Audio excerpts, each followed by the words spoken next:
Kita beralih ke informasi. Polda Metro Jaya menyatakan siap menghadapi sidang pra-peradilan esok hari atas gugatan kuasa hukum Jessica Kumala Wongso, tersangka kasus pembunuhan Wayan Mirna Salihin. Kepolisian yakin langkahnya dalam menetapkan Jessica sebagai tersangka sudah sesuai dengan SOP dan KUHP. Sehari menjelang sidang pra-peradilan, Polda Metro Jaya menyatakan sudah siap dan telah mematangkan materi pembelaan gugatan yang dilayangkan Yudi Wibowo, kuasa hukum Jessica Kumala Wongso. Dalam sidang pra-peradilan, aparat kepolisian akan didampingi Kepala Bidang Hukum Polda Metro Jaya.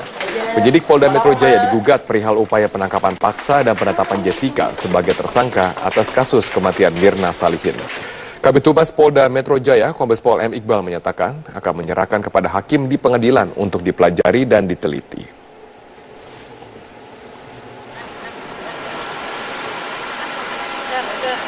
Intinya, Polda Metro Jaya sudah mempelajari dan sudah siap untuk menghadapi sidang pra-peradilan itu. Itu aja. Kenapa?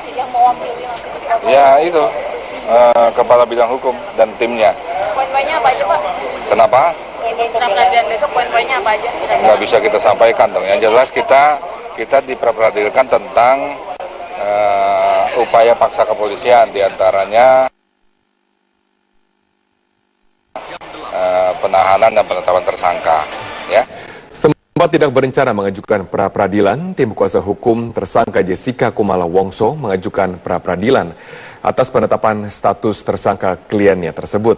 Tim kuasa hukum Jessica yakin tidak bersalah dalam kasus kematian Wayan Mirna Salihin.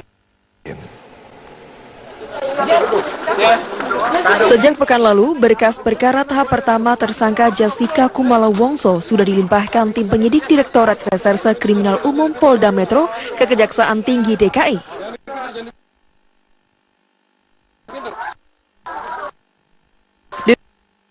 Direktur Reserse Kriminal Umum Polda Metro Jaya, Kombes Pol Krisnamurti, mengatakan jaksa peneliti akan memeriksa dan menentukan sikap dalam waktu 7 hari, apakah berkas dikembalikan lagi atau sudah lengkap atau P21?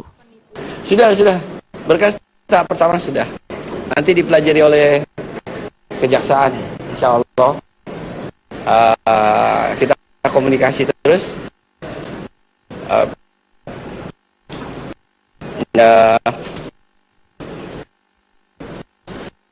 Mungkin akan ada petunjuk.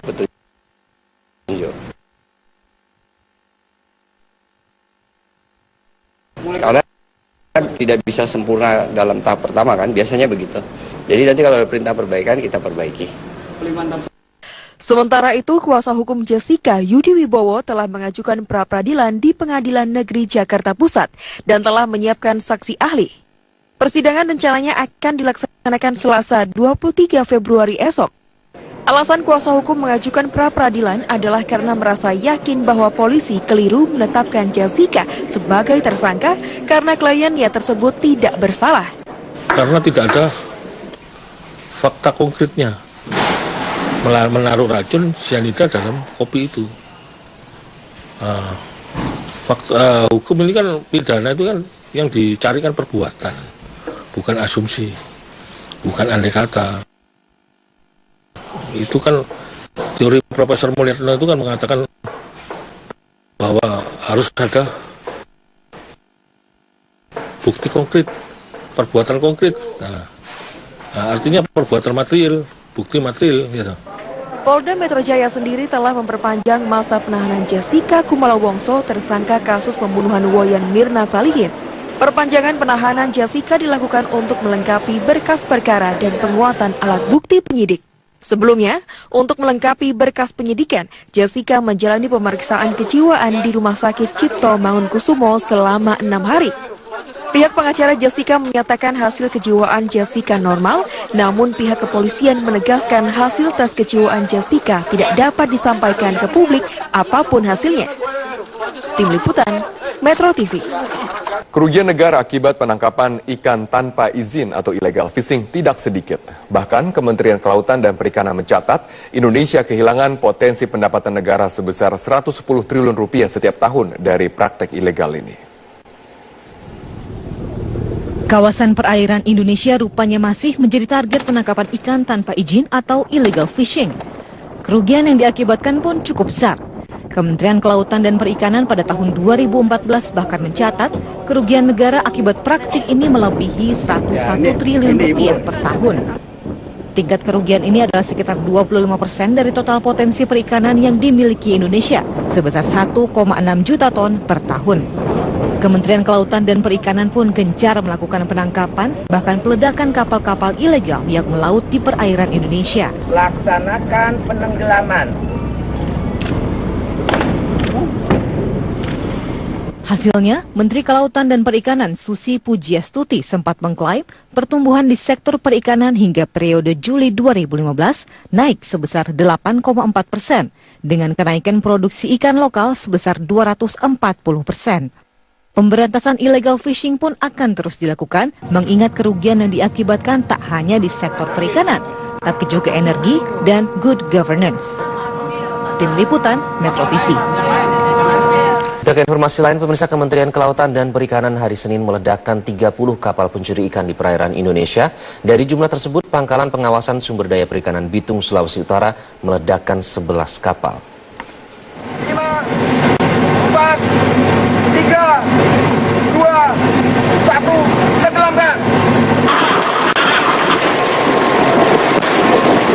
Pangkalan PSDKP Bitung meledakkan 11 kapal ikan yang terbukti melakukan illegal fishing di perairan Indonesia.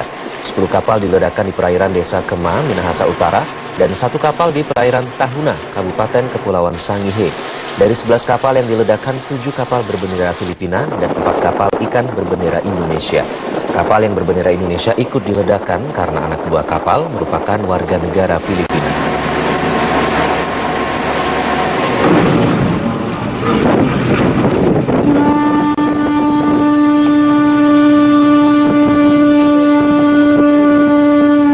Demikian juga di Batam, Kepulauan Riau, 10 unit kapal asing yang berhasil ditangkap oleh kapal pengawas kelautan dan perikanan beberapa waktu lalu akhirnya diledakkan dan ditenggelamkan Dinas Kelautan dan Perikanan.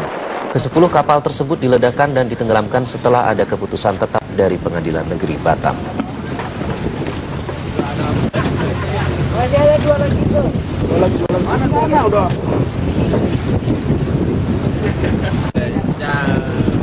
Di Metro Pagi, pemirsa, Komisi Pemberantasan Korupsi memeriksa 2 pejabat Mahkamah Agung sebagai saksi dalam kasus dugaan suap atas tersangka Kasubdit Kasasi Perdata MA Andri Tristianto. Pemeriksaan selama 4 jam ini melibatkan 2 pejabat Mahkamah Agung, yaitu Dirjen Peradilan Umum Heri Swanto dan Direktur Pranata dan Tata Laksana Perkara Pidana Wahyudin. Namun, usai menjalani pemeriksaan, keduanya enggan berkomentar.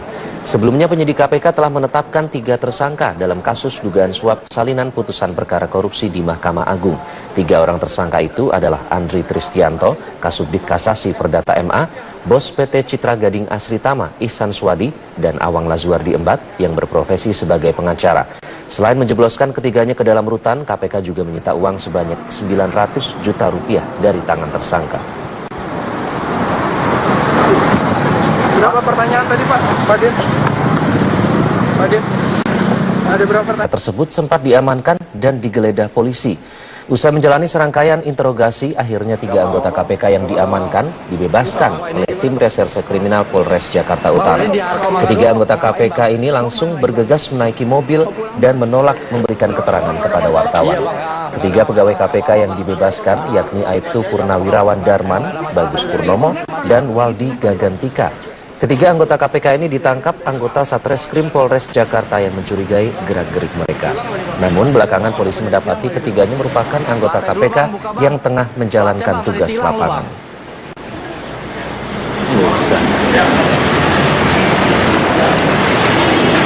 Ya Pak, pinggir dulu Pak. Ya, silakan, terus, ayo. Sementara itu, Komisi Pemberantasan Korupsi membenarkan adanya penangkapan 3 orang anggotanya oleh pihak Polres Jakarta Utara. Pelaksana harian Kabid Humas KPK, Yuyuk Andriati, mengatakan saat diamankan polisi, ketiga pegawai KPK tersebut tengah melakukan operasi tertutup terkait penyelidikan kasus korupsi. Yuyuk menyatakan ketiganya memang telah beberapa hari berada di lokasi dalam misi operasi tertutup, sehingga keberadaan mereka kemungkinan dicurigai oleh pihak kepolisian. Padahal ketiganya telah dibekali identitas yang sah dan juga surat tugas resmi. Ketiga penyidik KPK tersebut akhirnya dibebaskan oleh polisi setelah adanya koordinasi yang dilakukan oleh Deputi Penindakan KPK Heruwinarko kepada Kapolda Metro Jaya Irjen Pol Tito Karnavian. Ada 3 anggota yang turun untuk kegiatan tertutup di daerah Jakarta. Ya, pertanyaannya kenapa sudah ngasih surat tugas masih diproses, itu pertanyaan itu kenapa ya? Kan sudah selesai ya, akhirnya mereka kan sudah dilepaskan saat ini. Mbak, kalau dilihat dari 3 orang pegawai KPK dari deputi dari bagian informasi, pengumpulan informasi. artinya ini memang full bucket tertutup yang biasa seperti dilakukan KPK dalam penanganan. Saya nyatakan tadi ini adalah kegiatan tertutup. Warga Kalijodo sudah mulai membongkar sendiri bangunan mereka di kawasan RT 06 RW 05 Kalijodo, Pejagalan Penjaringan, Jakarta Utara. Menjelang eksekusi Kalijodo pada 29 Februari mendatang, sejumlah warga Kalijodo sudah mulai membongkar sendiri bangunan semi permanen mereka di kawasan RT 06 RW 05 Kalijodo, Pejagalan Penjaringan, Jakarta Utara pada Senin siang. Mereka yang membongkar sendiri bangunannya untuk mengambil bahan material bangunan seperti kayu, triplek, dan bahan-bahan lainnya untuk kemudian dimanfaatkan kembali. Sementara itu, Kepala Seksi Penataan Kota Kusnadi memimpin pemberian tanda silang kepada bangunan liar yang sudah kosong dan siap untuk dieksekusi pembongkarannya.